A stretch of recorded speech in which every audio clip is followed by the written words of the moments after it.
Genesis chapter 37. Joseph's dreams. Jacob lived in the land where his father had stayed, the land of Canaan.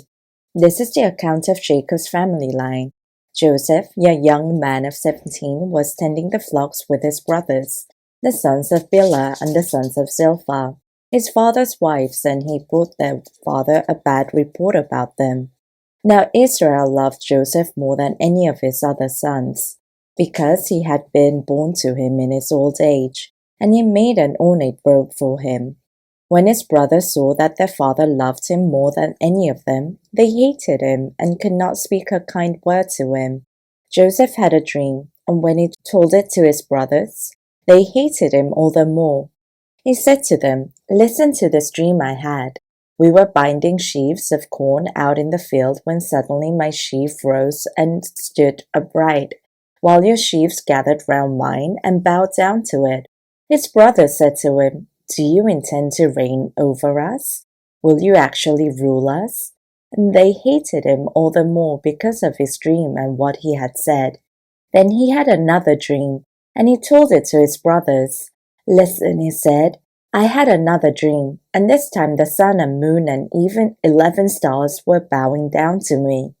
When he told his father as well as his brothers, his father rebuked him and said, "What is this dream you had? Will your mother and I and your brothers actually come and bow down to the ground before you?"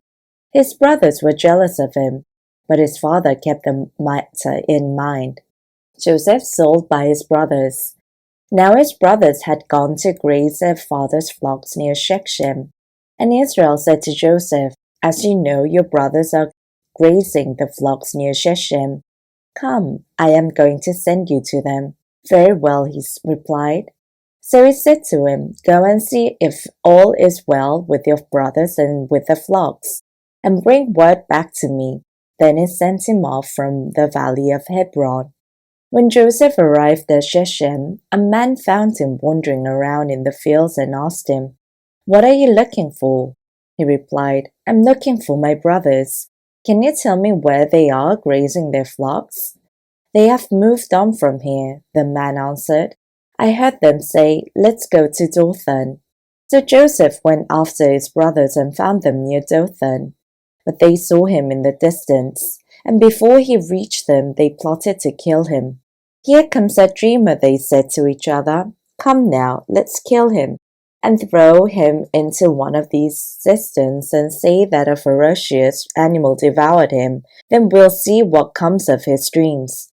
When Reuben heard this, he tried to rescue him from their hands. "Let's not take his life," he said. "Don't shed any blood. Throw him into the cistern here in the wilderness, but don't lay a hand on him." Reuben said this to rescue him from them and take him back to his father. So when Joseph came to his brothers, they stripped him of his robe, the ornate robe he was wearing, and they took him and threw him into the cistern. The cistern was empty. There was no water in it.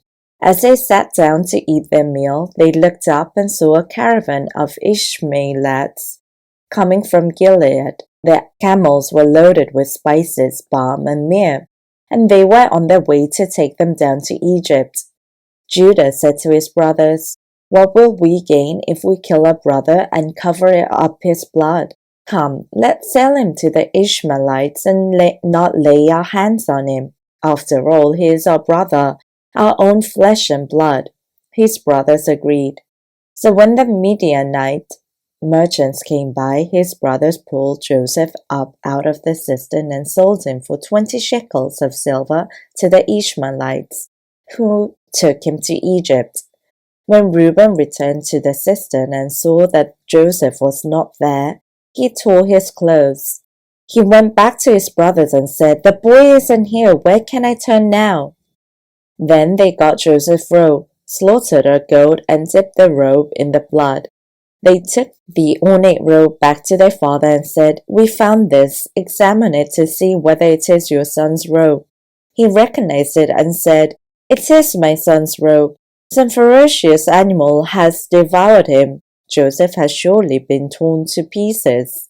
Then Jacob tore his clothes, put on sackcloth, and mourned for his son many days. All his sons and daughters came to comfort him, but he refused to be comforted. No, he said, I will continue to mourn until I join my son in the grave. So his father wept for him. Meanwhile, the Midianites sold Joseph in Egypt to Potiphar, one of Pharaoh's officials, the